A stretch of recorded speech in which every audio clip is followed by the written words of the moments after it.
This week, it's sleigh bells and snowflakes aplenty as we're cramming our entire Christmas day into 1 hour with a scientific look at our favourite festive traditions.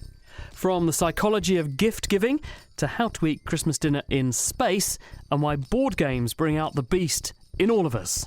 I'm Georgia Mills. And I'm Chris Smith, and this is The Naked Scientists Christmas Special. The Naked Scientists podcast is powered by ukfast.co.uk.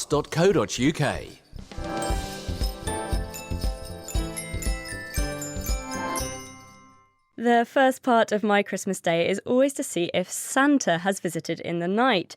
The jolly philanthropist has never let me down yet with his trusty sled and reindeer. But he's had those for years. Isn't it about time he got a tech upgrade?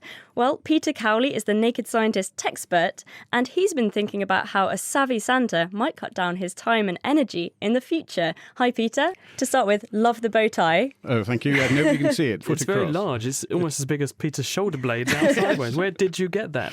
I don't know. Joke shop, I suspect. Well, to start with, how big of a task does Santa have Christmas Eve? Well, I was amazed by this. I did some research on this, and the numbers, of course, are huge, because if you take the number of children on the planet, you've probably got about 1 billion, and we'll come to later which ones are not going to get presents because they've been naughty. He's got about 300 million miles to travel over the time when it's dark, and if you extend it, the Earth's rotation and everything, you end up with about 2,000 miles per second, which is 1% of the speed of light. That's 150 times faster than the Voyager 1. And if you take the weight, each gift, say, weighs a kilo, seems a lot, but let's say a kilo, then it's 500,000 tons of presents, which requires 5.5 million reindeer to put it around the place.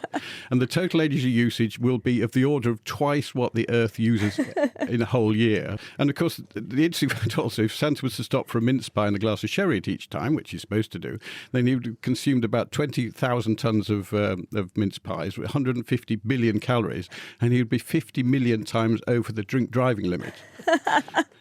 Well, we'll hear a bit more about how Santa would fail a breathalyzer later. But first, that's an enormous amount of work for one man. Could technology give him a little bit of help? Well, I think there's a big problem, of course, travelling at that speed with air resistance. So I think he needs to be travelling above the Earth's atmosphere and then send stuff down by drone or by some means or other to get it down the chimney. You have to be very accurate, of course.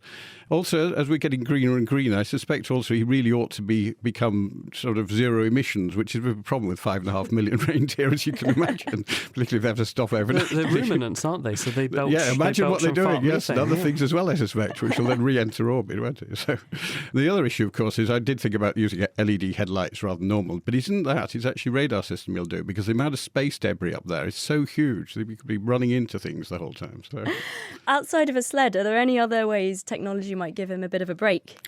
Well, I'd sort of drop off points so that he could drop off somewhere and parents could collect, so a bit like some of the sort of click and collect things we've got. But I think the big one, and this is slightly controversial, is that perhaps he shouldn't be transferring atoms around to children. He should be transferring electrons around. Now, electrons, of course, we're getting more and more of that anyway, with downloads and with music and with money being transferred as well. But how about having a 3D printer in every home? So then you get something downloaded to the 3D printer, which could be a piece of jewellery, but it also could be food. I don't know if you noticed, but there's more and more 3D printed foods around now. So Santa could send you a 3D printed mince pie in return for all the money Correct. we've given him over the years. Exactly. And what about in terms of, you mentioned earlier, working out who's been naughty and who's been nice? This is a biggie, because I did a bit of research again on Mumsnet. There's really strong feelings about mothers. That about well-known academic. Yes, it's pretty big. It's pretty dominant in the UK. The concept of not giving your child a present. How naughty do they have to be where you can let them down on Christmas Day? But I was thinking that perhaps we need some data behind this. And so the sort of data we could have would be social media postings if they're old enough.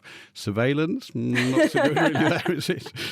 Tracking, if they've been exercising, the mobile phones will give those tracking data. So, yeah, the whole thing is a real can of worms as to when you can choose whether a child's naughty or not. So the answer is probably no. So let's not go down that. Well, thank you very much. That's tech investor Peter Cowley. Now, whether or not he's got 5 million reindeer pulling his sleigh, Father Christmas's reindeer do nonetheless have some interesting aspects to their biology and physiology. They can genuinely have a red nose, it turns out, but do they really enjoy carrots? Felicity Bedford is on the case. So I'm walking through Scottsdale's garden centre and I'm here to find some reindeers. At the moment, what I can see are some dancing polar bears, there's lots of Christmas tree decorations, but as yet, no sign of reindeers. After a bit of exploring, I found the reindeer outside, where I was joined by Laura Nadine Schumacher, a zoologist from Cambridge University, who explained how they cope with the cold. As you can see, we have two male reindeers here. They're called Frost and Ice. They're very nice soft fur. Feel this. Oh, they're amazing. Yeah, so their thick coat keeps them warm in the winter, and they actually have special hollow hairs that trap the air and keep them really warm. And can you see this tuft of hair that they have kind of in their mid-neck? It's almost like a beard under their necks. Exactly, and that this keeps them extra warm because that's like around the heart and vital organ area, so that provides an extra bit of warmth for them. Reindeers are known to have glowing red noses.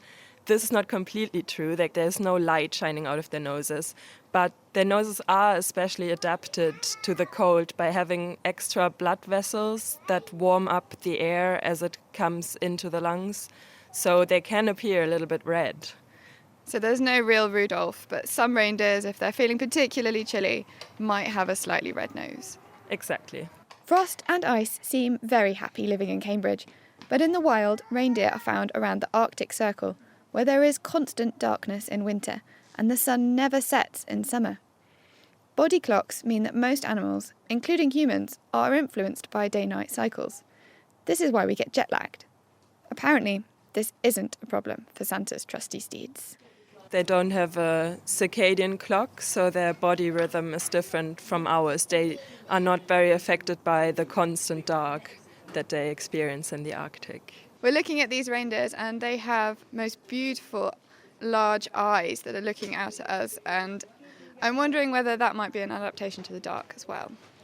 Yeah, so as you can imagine, if you're living in constant darkness during the winter, you don't have the same light as you have in the summer when there's constant light. So their eyes actually change color, which means they can increase the light capture during the winter by turning their eyes blue, while during the summer their eyes are golden. I've been joined by Kate, who looks after the reindeers, and she's gone and got some of their food, which looks like pellets. They're extremely keen to get their food. They're right up at the fence, come to see us, and I suppose we should give them their breakfast.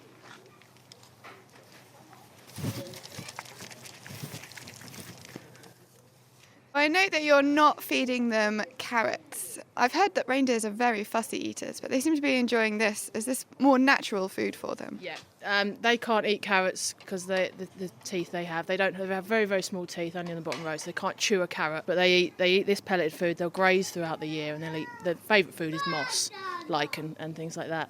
These reindeers have got some really spectacular antlers on their heads, but they're looking a little bit tatty. I understand these are both male reindeers. Laura, perhaps you could explain to me why their antlers are looking a bit rough around the edges. As you said, they have nicer and bigger antlers than the females. However, the male reindeers lose their antlers during the winter when it gets really cold, and the females don't. So if you're seeing a sleigh pulled around the sky by reindeers with antlers, these are probably female, because male reindeers won't have their antlers anymore at this time of the year. So it's girl power when it comes to Santa's sleigh. Yeah, pure girl power, led by Rudolphia. That was Felicity Bedford speaking there to zoologist Laura Nadine Schumacher at Scottsdale's Garden Centre in Cambridge with the reindeer Frost and Ice. You're listening to The Naked Scientist with Chris Smith and with Georgia Mills. Let me introduce the party-goers who are with us this week. As we open our presents, we have with us Mike Paik, who's a psychologist from Anglia Ruskin University, and Connie Orbach is our own Naked Scientist team member, and she's going to tell us what the best, I suppose, recipe for gift-giving is. You've heard from Peter Cowley, our techspert, who's been looking at whether or not Santa really should tech up for Christmas in the future. And also with us is Adam Townsend. Now, he's an interesting fellow. He's a mathematician from University College London. He's turned up with a chocolate fountain because his PhD is in the science of the chocolate fountain, and so he's going to switch that on for us later. But in the meantime, I reckon we should get present unwrapping. What do you reckon, Georgia? I'm ready to open mine. I'm very excited. Okay, right. So everyone's got a gift. Unwrap away, and then we'll find out what you've all got. I got marshmallows. Right, okay, here we go.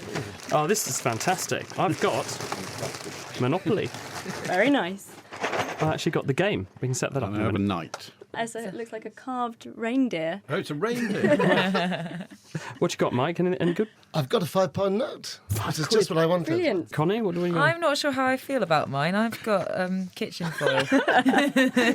Actually, she really has something. I have got Who kitchen bought foil. that? Did you buy that? That was me. Thanks, Georgia. You know me so well. Aluminium kitchen foil.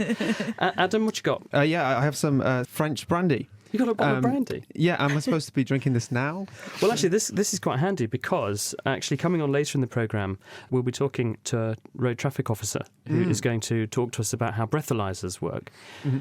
Do you mind doing a little experiment for us? That's Do you like fine. brandy?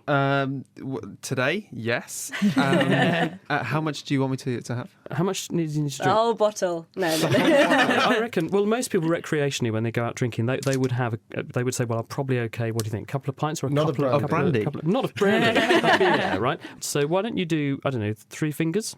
That's about 2 shots. Yeah. We'll see how it goes. Oh, whoa. He's got about half a pint of brandy. He's got massive fingers. I'd say that's 4 shots. That was, I can smell that from here. Actually. Adam's going to drink that, and then we'll see what the breathalyzer says towards the end of the programme. And you can maybe tell us if you feel competent and confident to drive as well. Happy to help. Thanks, Adam. You get drinking. Now, Connie, you've actually been looking at the whole question of the science of Christmas gift giving and all that kind of thing. Mixed feelings from you, then, on your gift. Yeah, I mean, I've got to say it wouldn't have been my first choice. Though I'm sure it will come in handy. It's a very useful gift. And I think that's one of the things about gift giving is there's lots of social norms. And I think pretty much everyone out there knows that probably shouldn't get someone kitchen foil for Christmas because it's just, for some reason, it's not acceptable. It's too everyday for a gift. But there's just generally, I imagine everyone's been feeling it this Christmas, a lot of anxiety around gift giving. It's quite stressful. And we spend a lot of time trying to put ourselves in the shoes of the person we're buying it for. And actually, it turns out mainly failing. So you're saying people are not intrinsically good gift givers? Is that your point? I think it's a bit of both. Basically, everyone is a gift giver. Well, most people, I hope, are both gift givers and gift receivers.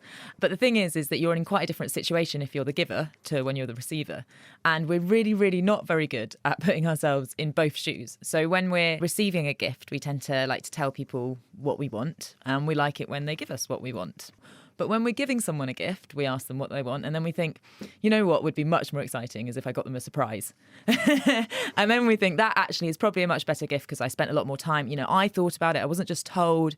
I went out and put the time and the effort in to get them a surprise. And then the person getting the gift goes, well, you weren't listening, clearly, because I asked for something and you just didn't give it to me. And is actually quite disappointed. And we do it time and time again, even though when we're in the position of receiving that gift, we will have that same kind of like, you don't even know me at all. You didn't listen. You weren't thinking. I do it all the time. My mum is particularly good at telling me exactly what she wants for Christmas. And I often just completely ignore what she said and get something else. You go off piece quite literally. Yeah. Would you like to hear what the Sunday Times suggests? They say there are 5 rules of giving. This is in the Sunday Times from last week. And they said, choose a gift that reflects your true self. Givers and receivers feel closer if the present reflects the giver. That was their number 1 piece of advice. Their second piece of advice, don't add a little extra when you give someone an expensive gift. American researchers have recently shown in a series of experiments that if you buy someone something decent, like a 200 quid coffee maker, don't add a free £5 get some free coffee with this gift voucher on the side, because as they say, bundled gifts subconsciously end up with average the value. So in other words, when you see the gift and you see something posh, expensive and something cheap to go with, your brain settles on an average between the two and judges the gift to be worth about that. So don't devalue the posh car by chucking in a free valet with it, because it's not going to buy you much cred. It also says don't spend too much early on in the relationship and don't spend too little later. It adds that cautiously.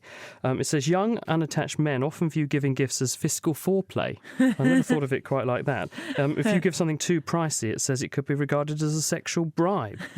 And also says don't give presents that could be a hint, because that could cause offence. Don't give people deodorant for Christmas, because of what the message might be saying. So basically, what you're saying, Connie, is that the best thing to do is to tell someone what you want. And get it. Yeah. I mean, there's what we've got today. So Mike got £5. And actually, there's also a lot bundled up in, we see gifts as having their intrinsic value, the quality of the gift, but there's also a symbolic value. And so money is a really interesting one, because when you're giving the gift, there's very little symbolic value in money. You're like, that's £5. I didn't do anything else or put any other time into it, but it's £5. But what they find with money is actually people really like getting money. Where there's no thought in it. It doesn't matter. And a lot of the time, that's the thing, when we talk about it's the thought that counts, it turns out that actually the thought counts only to the giver, not to the receiver. And the receiver usually won't spend much time thinking about how much thought went into it at all, unless they've given an obvious hint. So Peter over here got a nice handmade piece. So he's been told to think about all the thought in that piece. Therefore, it's a good present. And equally, if a present like mine, for instance, is a terrible present, a kitchen foil, then a lot of thought went into that. Do you mind? Well, I was about to say, I've been given the cue that there's no thought that gone into that. So again, I've been cued to think about the giver and what went into that, and I'm quite annoyed personally. But most of the time, with a normal present, non-handmade or not really bad, you're not cued, and people actually don't tend to put much time into thinking about, whereas the person on the other end's put so much time into it. And so I guess the main message here is that you don't need to put that much time into gift giving, just get people what they want, and everyone will be happy, and we'll all have a much easier Christmas. Oh, well, that's my Christmas sorted then. Thanks very much, Connie. And I'll have to bear that in mind for next year's Christmas shopping, which inevitably I'll probably still end up doing on Christmas Eve, given my track record. Georgia. Well, now we've all opened our presents, some of us are happier than others. It's time for arguably the best part of the day, which is Christmas dinner. Chris, what's your favourite part of the roast? Well, mine is Christmas crackers. I love kicking off Christmas dinner with a cracker, and so I reckon we should go for it. We've all got some crackers here, because I'm just aching to get into these jokes. Okay, Mike. So, Georgia? Okay. 3, 2, 1. Okay, who's going to get to the joke first? What kind of sandals do frogs wear? Hopping. Flip hops. Oh, that's better than the answer. It's actually open-toed sandals. I'm going to put my hat on. Here we go. What does a clock do when it's hungry? Tick, tock, don't know. No, it goes back for... I just got it. It goes back 4 seconds.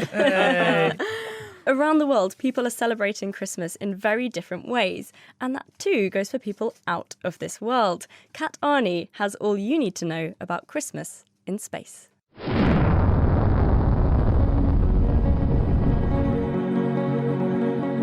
Many people around the world will be joining together with family and friends at this time of year. And a big part of it is sitting down together and tucking into a tasty, festive feast. But this isn't just restricted to the earthbound among us. British astronaut Commander Tim Peake and his colleagues up on the International Space Station will be celebrating together too. But what will it be like? For a start, because it's an international enterprise, not everyone on the ISS actually celebrates Christmas, which is a nominally Christian festival. Nonetheless, December the 25th has been adopted as a holiday in space, just as it is in many countries back here on Earth.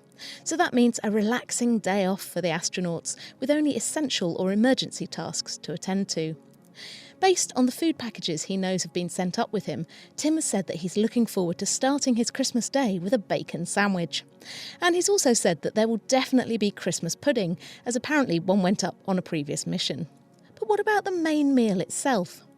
Rather than sharpening up their carving knives and wrestling a turkey into the oven like many of us here in the UK will be doing on Christmas Day, Tim and his colleagues will be cooking in a very different way.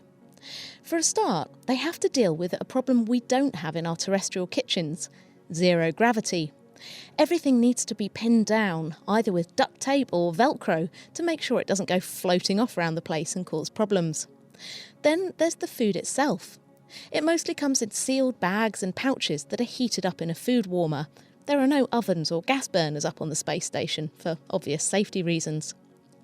Whatever meal they're eating, all the food is pretty sticky and solid to cut down on the risk of rogue crumbs, liquid or peas escaping and causing havoc with the air conditioning ducts.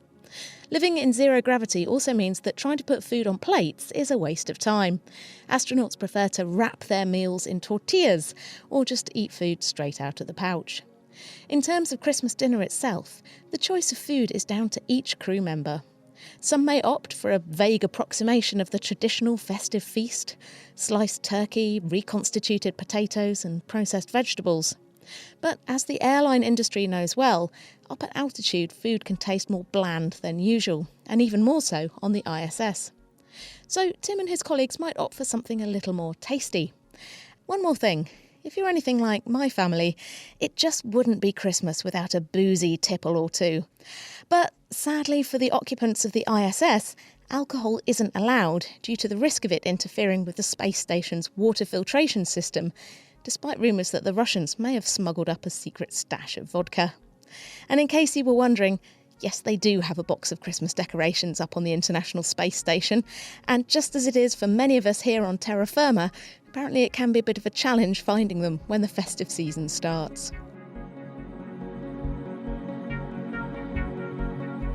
Finally, as we come to the end of the year, I'd like to wish for joy and peace on Earth and in space for all of us. I'll see you in 2016 for more science fun. And thank you very much, Kat. Merry Christmas to you as well. And speaking of space, here's a festive message from the Space Boffins, Sue Nelson and Richard Hollingham. Now approaching lunar sunrise, and for all the people back on Earth, the crew of Apollo 8 has a message that we would like to send to you.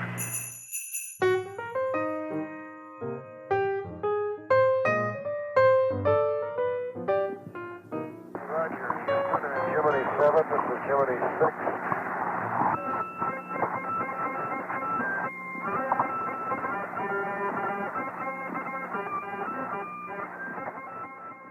In the beginning, God created the heaven and the earth. And the earth was without form and void, and darkness was upon the face of the deep. And the Spirit of God moved upon the face of the waters. And God said, "Let there be light."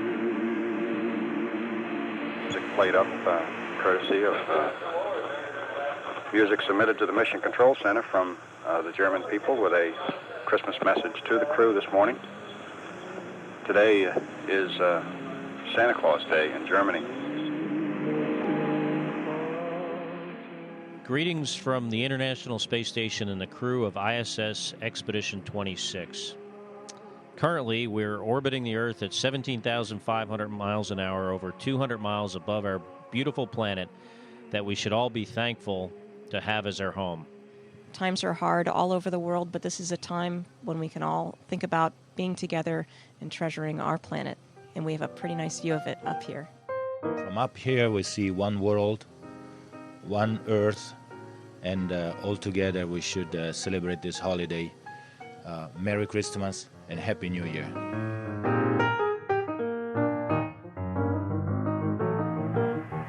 And from the crew of Apollo 8, we close with good night, good luck, a Merry Christmas, and God bless all of you on the good Earth. Christmas messages from Apollo 8 in orbit around the Moon, Jingle Bells Gemini 6 1965, Skylab 4 from 1973, and Expedition 26 to the ISS in 2010 with Scott Kelly. Synthetic biology is a very interesting phenomenon. It's very much grassroots based. There's this large community of very enthusiastic participants. In this month's Naked Genetics podcast, we return to the world of synthetic biology, discovering some of the ways this revolutionary technology might change the world. Plus, a genetic test to reveal flu risk and a twisted gene of the month. Listen and download now at nakedscientist.com/genetics. You're listening to The Naked Scientist with me, Georgia Mills, and with Chris Smith. Sitting here in front of us, got Monopoly set up. This was my Christmas present, so we're going to start a little game. And speaking of games, Georgia, brings out the best in us or the worst? Well, we're about to find out. Yes, to tell us a bit about the psychology of board games, I'm joined by Mike Paik from Anglia Ruskin University. Hello. To start with, why are board games, in all their shapes and sizes, so popular, would you say? Well, I think they offer people a chance to practice skills that they wouldn't get in real life normally. So it's a bit like playing with animals. For example, kittens play fighting, and that helps them hone their reaction times and their hunting skills without actually threatening them. So it's a bit like that with us. So when you play something like Monopoly, it gives you a chance to be a cutthroat business person and bankrupt your granny without actually causing any long-term harm. Without actually ending up with a bankrupt granny at the end of the day. If this is a form of kind of practicing real life, is there any evidence that playing board games can actually make you any smarter? There's a lot of different skills involved with board games, and if board games are a sign of performance in real life, then I'm doomed, because I was really bad at the game of life. I always used to get bankrupted in the last few stages of the game, but psychologists have studied more serious board games like chess for many years, and they found that there's a lot of expertise associated with the game, but that doesn't necessarily generalize to other games. But I think that just a general give and take of playing games and learning simple rules does help children, for example, develop their cognitive skills for later in life. And why is it the board games? Actually, how are you guys getting on? We're already becoming property magnates over here. I own Angel Islington, so someone who's the hat. Connie owes me rent. Peter's already bought up the whole of Whitechapel. We're back in the good old days when you could own Whitechapel for 60 quid. This brings me into, why does Monopoly make some people, I'm thinking of Chris here, so competitive? Well, some people might say it was down to testosterone, but I'm sure that's true. I think because it is like a simulation of real life, a lot of the rewards that we get from really winning, really getting money, still motivate us when we're playing games. So even Monopoly money can be motivating. But they always seem to end in arguments. I'm hoping it doesn't today, but I know at my family home there's been dogs and irons thrown around many times in the past. Well, yeah, people get very annoyed by cheating, for example. So most families have at least one person who's known as the family cheat. And there's some that argue that humans are specially geared up for spotting cheaters. So we're very conscious of rules when they apply to social behaviour, especially, and social contracts. So because we live in social societies, we benefit from altruism and the reciprocity of living in groups, but we also have to watch out for cheating. So we seem to be particularly sensitive to cheating, even if it's only a game. Can psychology actually help us to maybe get better at games, win a little more? I'm thinking of cheating in a different way now. Well, it's funny, I was looking at an interview with a guy called Rick Marinaccio, who was the world champion Monopoly player a few years ago. And he takes it very seriously and says he actually looks for his opponent's weaknesses and exploits them. But in terms of things like chess, we know that to become an expert, you need to put in about 10 years or 10,000 hours of practice to become something like Grandmaster. So No easy shortcut to beating my family at Monopoly. Well, thank you very much, Mike. That was Mike Pake from Anglia Ruskin. Hey, thanks. How are you all getting on with Monopoly? They're already getting so competitive, they've forgotten that they're actually on a radio programme at the same time. But I've had to depart from the game temporarily.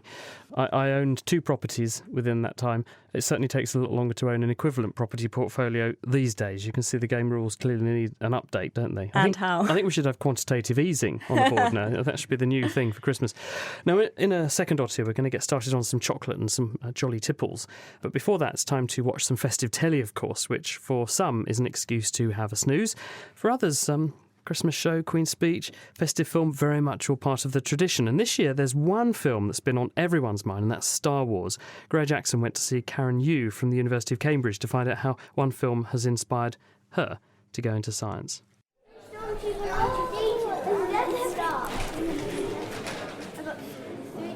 We're sat in the Picture House in Cambridge. Everyone has just flocked in to see Star Wars, the latest movie.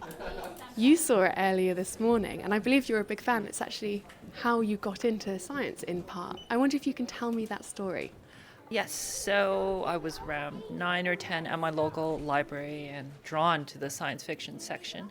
And I saw a copy of Star Wars. It was a novelization of the first film. At that point, I hadn't seen the films yet, but I picked up the book. I had heard of the series and I read it. And from that, I was pretty hooked. I saw all the movies and that wasn't enough. So I read a lot of the expanded universe stuff from there. And then from that, lots of other science fiction as well. What was it about it in particular that drew you in? All the things that they could do, from visiting other planets, meeting all these strange and new alien life forms, interacting with them, and all the interesting technology, hover cars, for example. I remember being stuck in traffic and being like, well, why can't our cars hover and fly and we can avoid all of this? And questions like that made me think, well, like, why don't we have that technology, and how can we get that technology? Can I help to do it? And that's what brought you to where you are today? Yes. Originally, I had wanted to design some grand fusion-powered Starship engine, but my goals have tempered a little bit since then. Currently, my project involves laser processing and controlling that, and attaching feedback and monitoring so that the processing for micro and nanoscale components is a lot more efficient. So not the future of hover cars then? No. But I still get to work with lasers, which is also pretty cool. You've seen the most recent Star Wars. What did you think? I had a great time. I think it captured the feeling of the original trilogy a lot better than the prequels did. And that feeling that you get when the trumpets start blasting and the text starts scrolling across the screen and you know that it's begun, I think that alone was worth the ticket. But the film was excellent. Wonderful. Did it reinvigorate your love of science? I'd like to think that never left, but yes. Given the rate of my PhD, yes, it has a little. Do you think that's the same with a lot of people, getting young people into science? Things like Star Wars and other science fiction movies really helps with that. Oh, yeah, absolutely. It just fills your imagination with all these things. And I think I'm certainly not the only one to think, well, why can't we do these things? And when kids ask these questions, they start thinking about, well, how can I help? And how can I get into science and make my dreams of having a hover car come true? Do you think it matters that they're sort of incorrect scientifically, if that makes sense? As a scientist and an engineer, when I see certain films and they play fast and loose with science, it does bother me a little bit, as I'm sure it bothers many other scientists and engineers. That being said, there is something about just leaving it open-ended and not explaining everything and leaving it to the imagination. And the stuff that we can't do right now is what's going to inspire the kids who are watching it. One last question. It's a serious question, okay? What's your favourite Star Wars film? See, it's a toughie. I can see you. The new one is great, but I think it would still have to be Empire Strikes Back. I'm sorry. And favourite Christmas film? That's another hard one. I guess, as odd as it sounds, it would have to be You've Got Mail. You Got Mail? Yeah, it's always on TV, and I always end up watching it with my mom around Christmas, so it's just kind of like our Christmas film. Fond memories. Yes, very fond memories. That was Greer Jackson with Karen Yu from Cambridge University, meeting there in the Cambridge Picture House.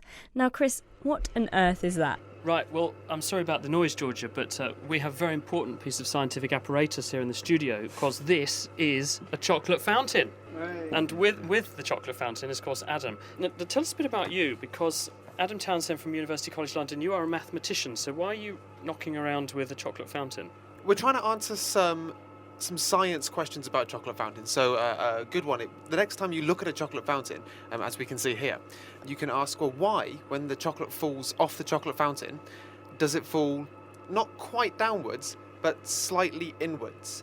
I suppose we should explain for people. So what we've got here is a series of tiers. There's a top bulb, and then there's another one underneath, another one underneath, and then a big dish at the bottom. The chocolate flows out of the top, it runs over each of these things that look like upside-down dishes, don't they? Yeah. And then it drops onto the one underneath it. But when it does so, it doesn't fall straight down, like water dripping off the edge. It actually goes inwards a bit and then down. Yeah, which is weird, because gravity normally acts downwards. So in this case, it's going inwards. So me and my supervisor, we looked at this and we thought, okay, well, what's going on here? It's important to know that there's key science going on in laboratories around the country looking at important physics principles like chocolate fountains. But no, I mean, more seriously, there's obviously doing something to this fluid, and more broadly, understanding how fluids move and behave is important, isn't it? Because there are many applications beyond just chocolate fountains. You're using this as a simple model, but there are lots of reasons why this is relevant to everyday life in other respects. Yeah, for sure. I mean, knowing how fluids behave, how any liquid moves is clearly very important, as fluids are absolutely everywhere.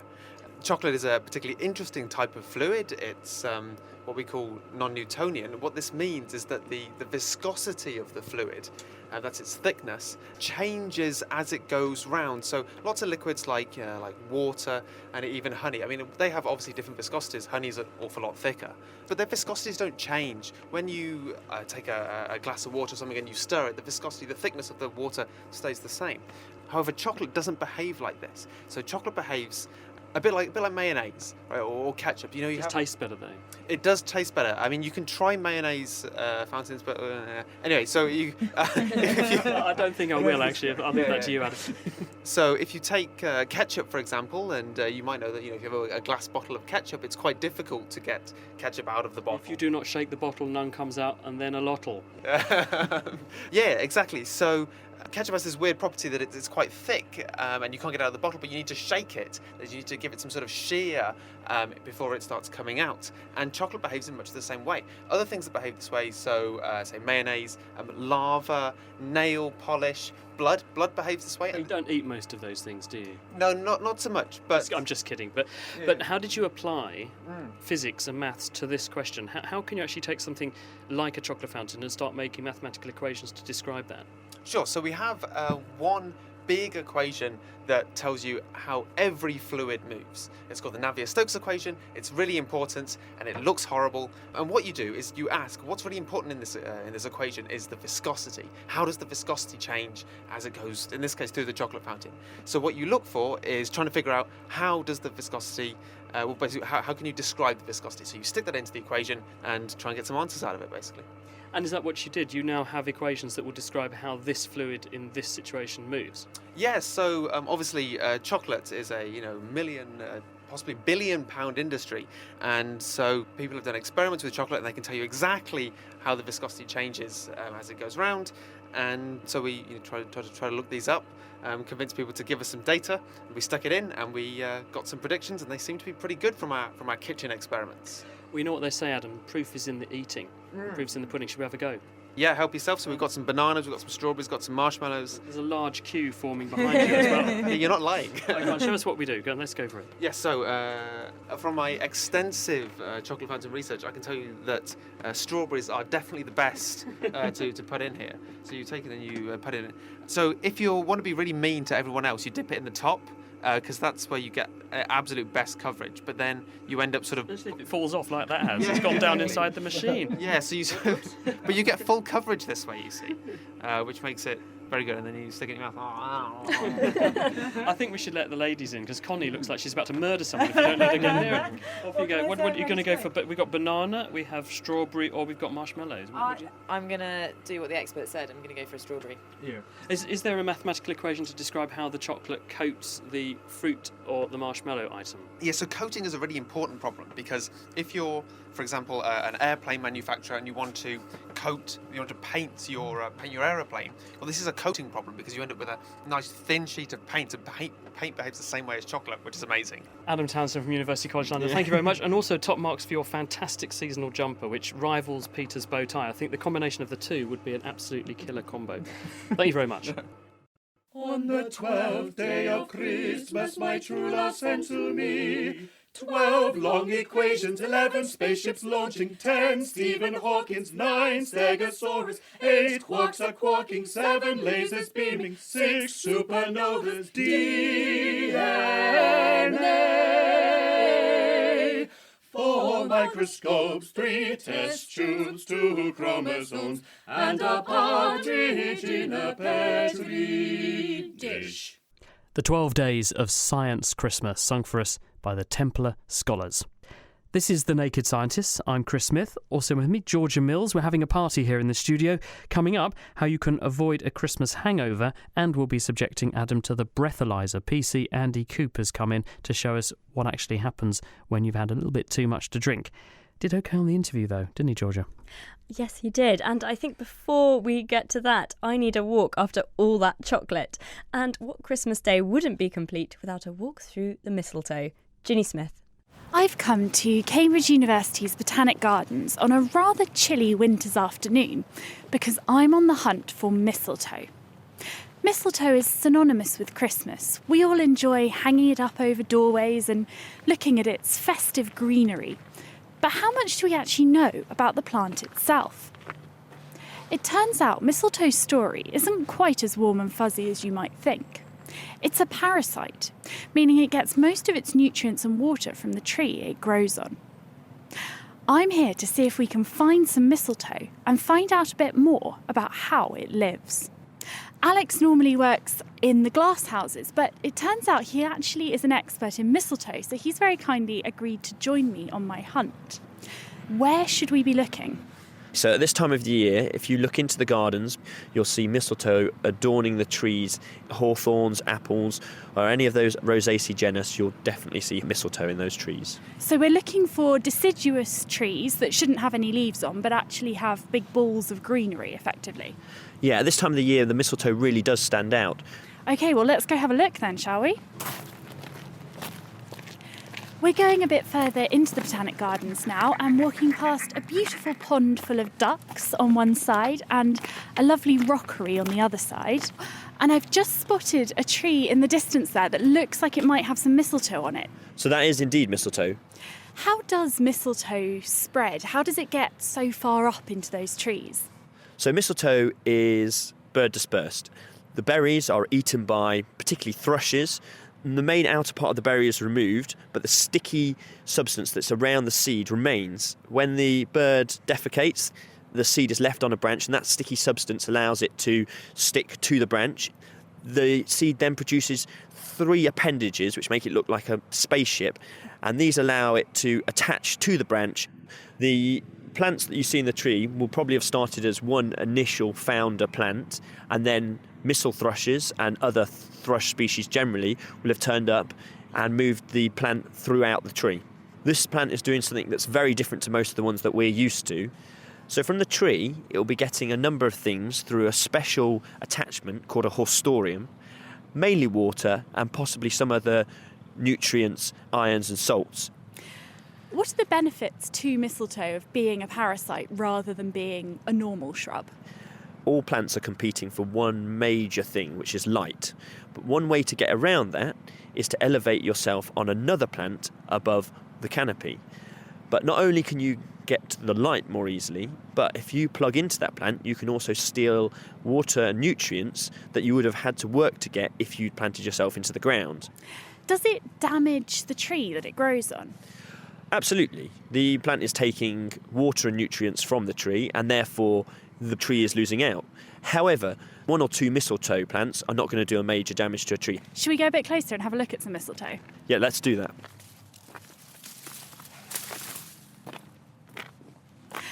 OK, so there's a tree here which has got quite a nice crop of mistletoe low enough down for us to get a proper look at it. And you can see those beautiful pairs of leaves and the berries, just how I'd expect. So if I cut this little bit off here, and we can actually see here this dichotomous branching, and that creates that very traditional mound-like structure within the trees. At the branching point there, we can see this is a female, so it's got 3 berries at each point. I've never noticed quite how perfectly it splits in 2 and then 2 again, and how that gives you that perfect sphere. Yeah, it's a very interesting branching habit, and in fact, it's not very much repeated throughout the plant kingdom. Ginny Smith taking a stroll under the mistletoe with Alex Summers, who is the glasshouse supervisor at Cambridge University's Botanic Gardens. Now, we have been helping ourselves to some of Adam's present and keeping ourselves warm with some lovely brandy. It is a tradition, in my home at least, that Christmas involves something of a hangover the next day. But why do we get hangovers? And can science help us to avoid them? Down the line, we're joined by author of Chemistry at Home, John Emsley. Hi, John. So, to start with, why does booze get you drunk? It makes you drunk because the body's treating it as a toxin. It really doesn't want this. I mean, we get a little bit of alcohol from our intestines every day and the body wants to get rid of it. But if we give it a lot, then of course some rather nice things happen, because some of the alcohol replaces the water along the central nervous system, so we feel more relaxed, less inhibited, so we can say things we wouldn't normally say, and it can all be very jolly and friendly and wonderful. It's what you want at Christmas, of course. And then the less wonderful part comes, the hangover. Why do we get hangovers? Well, the trouble is, of course, as I say, the body regards alcohol as a toxin. It wants to get rid of it, and it's got an enzyme called alcohol dehydrogenase, which attacks the alcohol and turns it into something called acetaldehyde, and that's a really nasty chemical, which then produces all the symptoms of a hangover: headache, nausea, tight-chestedness, feeling sick. So when we wake up in the morning, when the level of that is quite high, we've got a typical hangover. I know the feeling well. But is there a way, short of not drinking anything, that we can avoid a hangover? Well, a few things. First of all, don't drink on an empty stomach. So if you're going out for the evening, you're going to go to something, have a glass of milk or something like that, so you're not drinking on an empty stomach. And then during the course of the evening, you know, whatever you're drinking, perhaps occasionally have a soft drink or something with no alcohol in it, because you've got to try and counteract the dehydration that's going to occur, which will make the hangover worse. And what's the ultimate hangover cure in the morning, would you say? Well, when you get to the morning, the only thing you can do is grin and bear it till the level of acetaldehyde has gone down, which will about midday or so. You can help that, though, by having a proper breakfast. And the best thing you can have is, say, something like toast and honey, because then you're supplying the body with the things that have become depleted as it's been attacking the acetaldehyde, and so it will do that more efficiently. Why are some drinks worse than others at making you hungover? I'm thinking now especially of port, which is essentially a hangover in a bottle. Yes, I know what you mean. The thing is, of course, some drinks, especially coloured drinks, contain lots of other things, like polyphenols, which, again, the body doesn't really want. I mean, these are quite useful in some respects, but not particularly good in terms of the body dealing with them. And of course, the darker the drink, the more you're likely to have these other unwanted chemicals. Acrolein is one, for example, which is really nasty. It's low levels in most drinks, but in a coloured drink it's slightly higher level of it. And so avoid coloured drinks. Your best thing is to stick to gin, of course. Oh, Gin well, or I'm vodka. happy to do that. Well, the reason for that is, of course, that's doubly or triply distilled alcohol. And I know it's distilled from various herbs and spices, so you get a little bit of a flavour with it. But basically, it's quite a clean drink. And of course, if you have that with something like tonic, you dilute it, perhaps 1 part gin to 3 parts tonic or something, then you're getting a fairly balanced drink then, which isn't going to leave you too dehydrated. Because the thing about alcohol is it affects various organs of the body, and it makes it easier for the body to get rid of water, as we always know. And of course, that's going to lead to dehydration, which is going to make the hangover worse in the morning. So the best tip I always give people is, before you go out drinking, put a pint of water on the table in the kitchen or by your bed and drink that before you go to sleep. Is there any truth to the old saying, hair of the dog that bit you? Can drinking in the morning cure your hangover? It may help a little bit, especially if you have a very dilute drink. But I think if you find that you always get that effect in the morning, then it's a sign you're getting towards alcoholism. So a hair of the dog might work if you're in that state, but otherwise it's better to just have a non-alcoholic drink in the morning. And how long does it take to process alcohol, both in terms of getting rid of a hangover and in terms of how long it takes you to sober up? Well, it takes the body about an hour to get rid of it, 1 unit, which is 10 grams of alcohol. So a small glass of wine, half a pint of beer is one unit. But of course, the thing is, once you start drinking, you perhaps tend to drink more than you realise. And of course, when you stop drinking, it's going to be longer and longer before you can safely have a level which would allow you to do something like driving.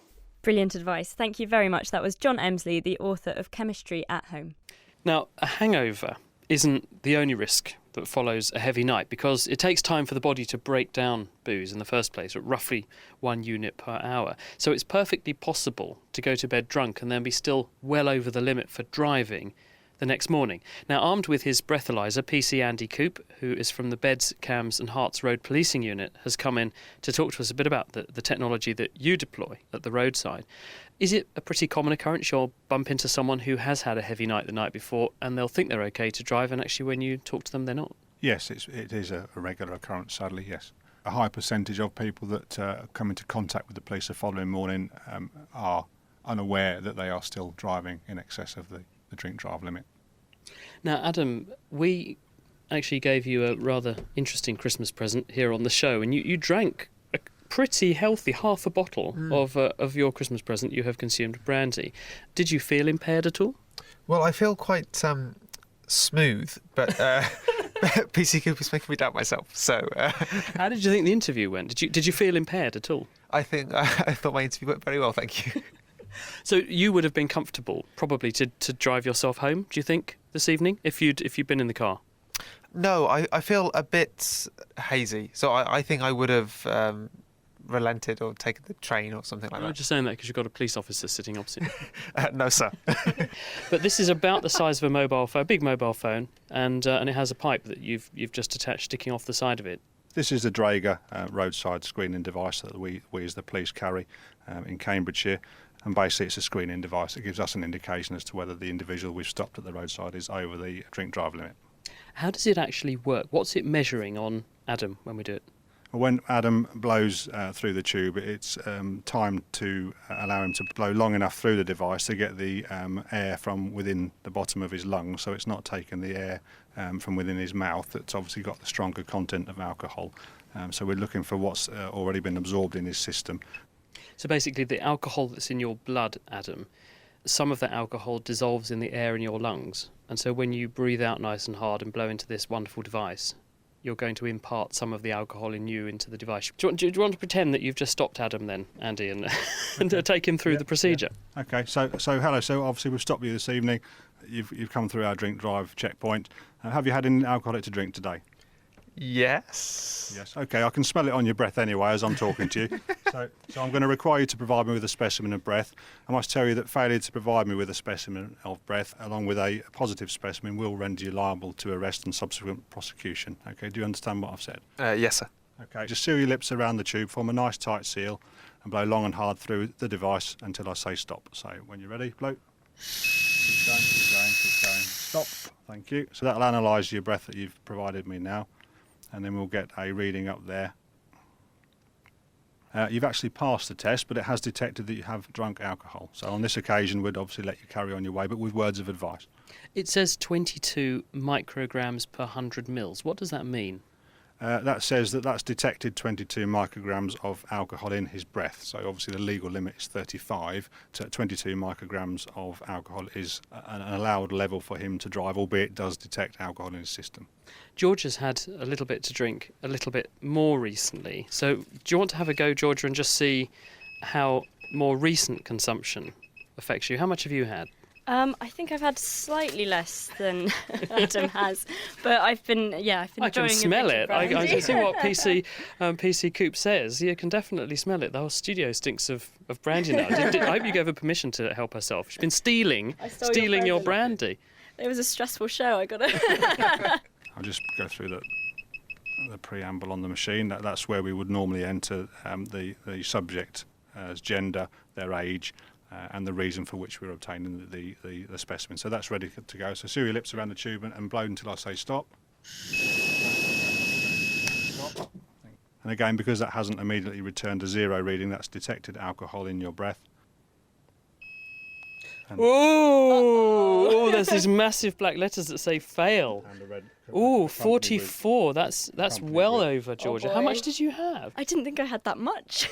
and that's accompanied with obviously the red indication light there for people to see that they've failed. So if you'd been stopped by us on one of our checks, or for something as simple as a stoplight out or a headlight out, you'd find yourself being arrested now and taken to the police station. Good grief. Is it possible that it could do a false positive? No, because we would get to the bottom of that. This is a screening device. They would come under on the evidential machine in the custody suites. But if we're going on what we're saying Georgia was drunk earlier in the evening, then obviously that just shows you that her body's dealing with the alcohol content differently. And if we're saying that we've both drunk the same, that's put her over the limit, whereas the other test was under. Are you surprised? I'm really surprised. I thought I had a lot less than Adam did. And I feel fine as well. I don't think I'd have hopped into a car, but I'm quite relieved it's not illegal to drink and radio. Drinking and broadcasting. Georgia, thank you very much. And PC Andy Coop from the Beds, Cams and Herts Road Policing Unit. And thank you to everyone else who's been on the show as well. Peter Cowley, Mike Pake, Adam Townsend, Connie Orbeck and John Emsley. And thank you very much to Georgia for production. Plus, of course, an enormous thank you to you at home for listening and supporting us during 2015. We'll be back next week with a look at some of this year's best bits. Do try not to miss it. In the meantime, though, happy holidays, and to play us out, the Templar Scholars. Tidings, good tidings we bring. We wish you a Merry Christmas and a Happy New Year. The Naked Scientist comes to you from Cambridge University, where it's supported by Rolls-Royce, the EPSRC and the STFC. I'm Chris Smith, and see you in 2016. Goodbye. Bring to you and your kin. We wish you a Merry Christmas, a Happy New Year.